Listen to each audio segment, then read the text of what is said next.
Doctor साहब, आज जो है सुप्रीम कोर्ट में बहुत ही अहम केस प्रैक्टिस एंड प्रोसीजर को आइन के मुताबिक जो है कानूनी करार दिया गया और कहा गया इस कानून के खिलाफ जितनी भी दरख्वास्तें थी उसको मुस्तरद किया जाता है। अब जहां पर यह सवाल होता है कि जो चीफ जस्टिस के इख्तियारात थे और सो मोटो के इख्तियारात थे, अब वो फैसला जो है 3 रुकनी कमेटी करेगी, तो आप क्या कहते हैं इस फैसले के क्या असरात मुरतब होने जा रहे हैं?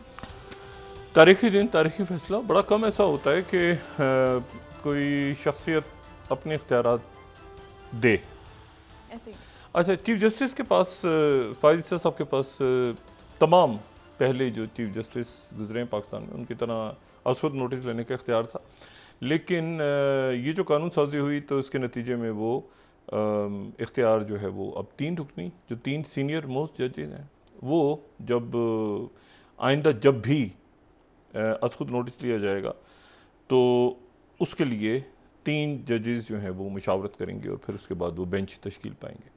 बड़ा खूबसूरत फैसला और फायद ईसा साहब को और तमाम जज साहिबान को इसकी मुबारक हो और कौम को भी।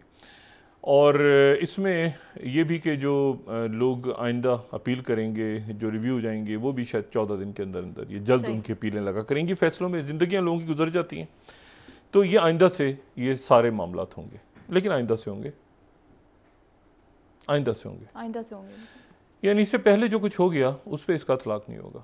सही। यानी पार्लियामेंट की सुप्रीमेसी कायम की उन्होंने और उसका जो उनके जो मंजूर करदा कवानीन थे उनको जो है वो बिल्कुल इंडोर्स कर दिया, लेकिन माजी से इतलाक नहीं होगा।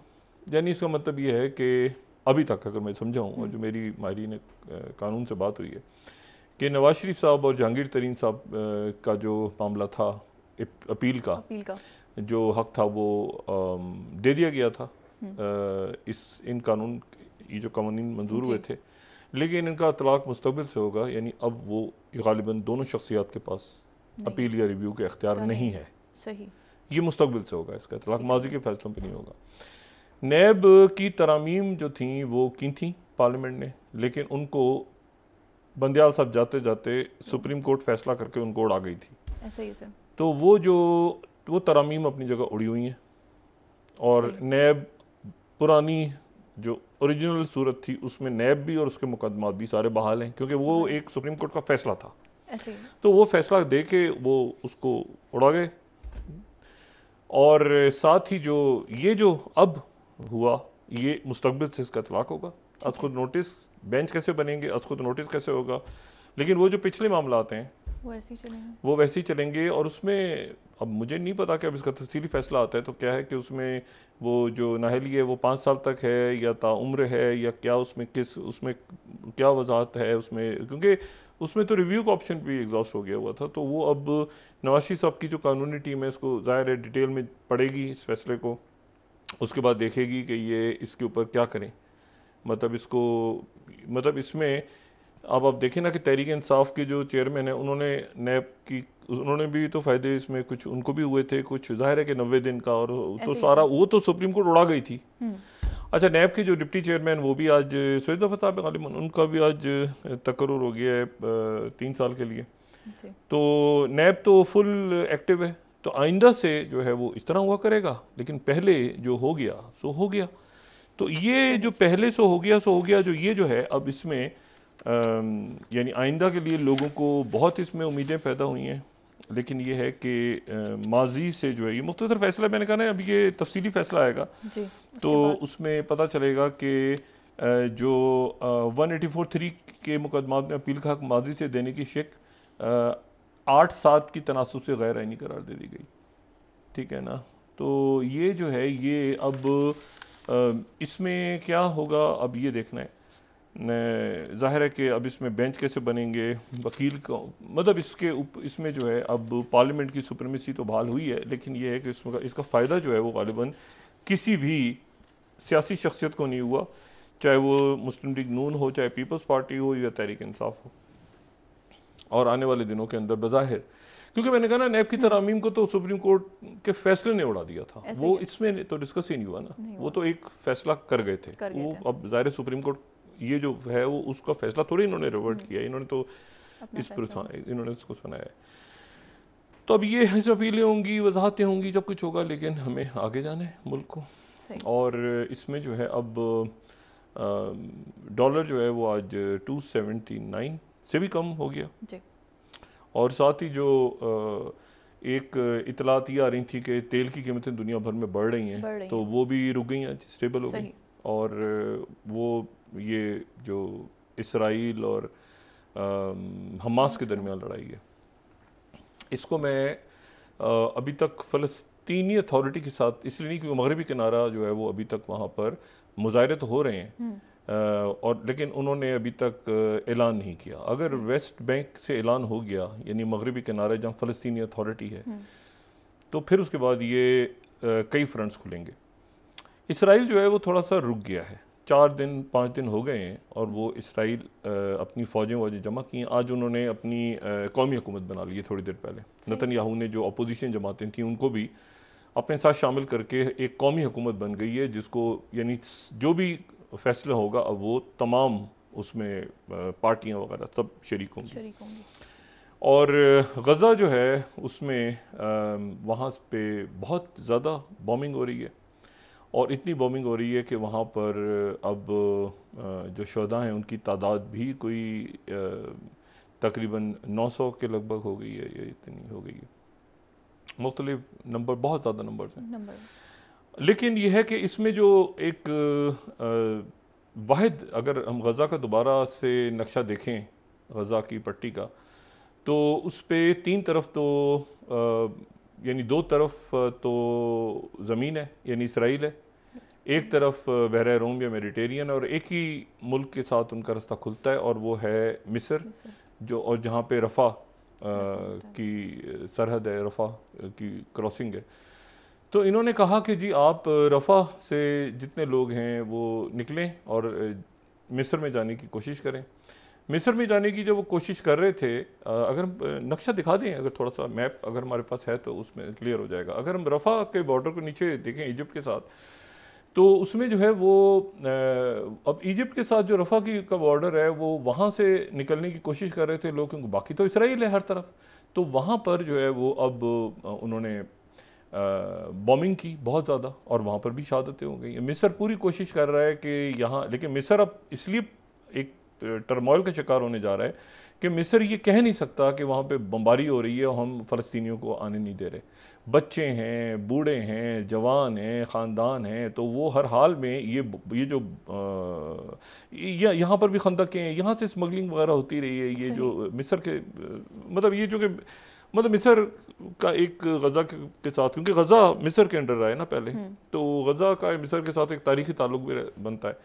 लेकिन अब ये कि अब क्या मिस्र अलाउ करेगा इतनी बड़ी तादाद में गज़ा के लोगों को? मिस्र के अंदर ख़ुद माशी बहरान है बहुत ज़्यादा, और मिस्र के अंदर ख़ुद ये एक स्टेबल हुकूमत तो है जनरल सीसी की, लेकिन उनकी मुखालफत भी है बहुत ज़्यादा, और सूडान और इथोपिया का क्राइसिस भी सर पे खड़ा है।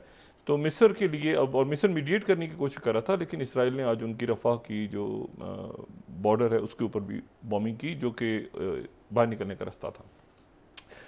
महमूदाबाद जो है, अच्छा फिर उसके बाद जो है वो 3-4 बॉर्डर्स, क्योंकि हिजबुल्लाह के साथ भी झड़प हुई है आज। हिजबुल्लाह ने एक फुटेज भी जारी की है, उनके अलमनार टीवी ने, बाकायदा ये बताया है, जो 20 स्लाइड है कि उन्होंने फुटेज रिलीज़ की है, और उन्होंने बाकायदा बताया है कि स्ट्राइक कहाँ पर हमने की है इसराइली मिलिट्री व्हीकल को, एवीविम के इलाके में, जो कि शिबा फार्म्स के करीब है ऊपर, ठीक है। तो ये वहाँ पर उनकी झड़प हुई है। एपीसी को इन्होंने कहा कि हमने फुटेज उन्होंने जारी की है। लेकिन इसमें जो इशू है वो ये है कि व्हाट नेक्स्ट, अब क्या? बूट्स ऑन ग्राउंड तो अमेरिका नहीं भेज रहा। असलहा उन्होंने कहा है कि हम देंगे, और इसको शायद हम बंडल कर देंगे, यानी एक ही कर देंगे, पैकेज बना देंगे, जो कि यूक्रेन को भी जाएगा और इधर भी जाएगा। प्रेसिडेंट ज़ेलेंस्की जो हैं वो नेटो की समिट में गए हैं, वो बता रहे हैं कि भाई ये, लेकिन अब तवज्जो सारी यूरोप से चली गई है मिडल ईस्ट की तरफ, और ये भी तय हो गया कि अमेरिका जो एक कई सालों से अमेरिकन ये प्लान कर रहे थे कि किसी तरह से वो मशरिक़ वस्ता से निकलें। ये पिछली सर्द जंग में, मैं बात पहले भी कह चुका हूँ कि पिछली सर्द जंग में जो बड़ा थिएटर था सोवियत यूनियन का और अमेरिका के दरमियान, वो मशरिक़ वस्ता था, और उसमें एक 1958 का जिक्र हम इसलिए करते हैं कि 1958 में पहली दफ़ा अमेरिकन फ़ौज बूट्स ऑन ग्राउंड की सूरत में जो है वो आई, बैरूत में आई, क्योंकि सारी हुकूमतें गिर रही थी आसपास, ख़ासतौर पे जब शाह फैसल दोम का मर्डर हो गया इराक़ में, तो वो अपने इत्तेहादियों को बचाने के लिए अमेरिकन ट्रूप्स आई, और वो था 1958, ठीक है।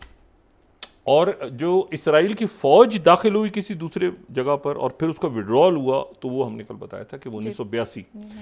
अच्छा, अब लेकिन सूरत हाल ये है कि अब कई फ्रंट्स खुल सकते हैं। ये एक तो अमेरिका का ये था कि यहाँ से जान छुड़ा के निकलो, ये हमारा इशू नहीं है, इराक़ को छोड़ो, ये सब जगहों से बेसिस ख़त्म करके जाओ, और असल फड्डा पड़ना है चाइना के साथ।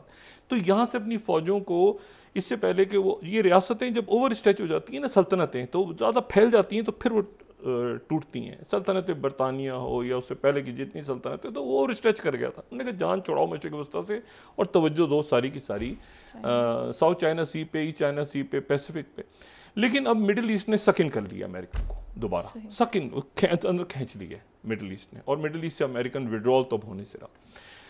दूसरा जो इशू यहाँ पे छिड़ गया साथी, वो ये है कि महमूद अब्बास जो हैं, अबू माजिन, इनके जो मैंने कल भी बताया था कुनियत के नाम से, अबू माजिन जो हैं, ये इनके साहबजादे जो हैं, यानी माजिन अब्बास, जिनके नाम पर इनको अबू माजिन कहा जाता था, और कहा जाता है, या कहा जाता था एक ज़माने में।